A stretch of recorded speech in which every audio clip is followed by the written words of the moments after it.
Alright, so I've been working on these today. Couple things with the laser. So this one was just glued up, so I'm not going to mess with that one. But I've got another one here. They are about, let's do the dimensions, about 2 inches, roughly 2 inches by, I don't know. The bottom's probably 2 by 2, little bottom. And then probably 2 by inch and a half. It's got the lid, the queen's on the lid, so you better watch out. It's got 6, so I'll just take this down. It's got 6 individual frames here. See if I can get one out with this glue may not all the way be dry, so I got to be careful that I don't pull the whole thing apart. 6 individual frames.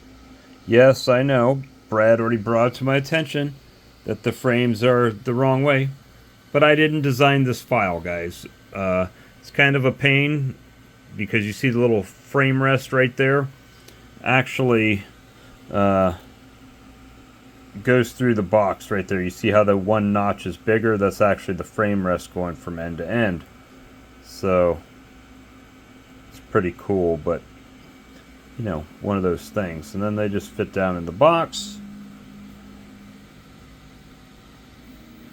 So each hive comes with 12 frames, 2 boxes, bottom board,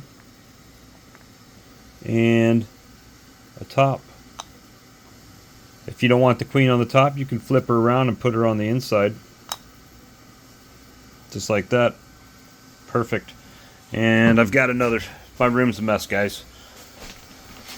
But I've got another set of hives working out right now on the laser.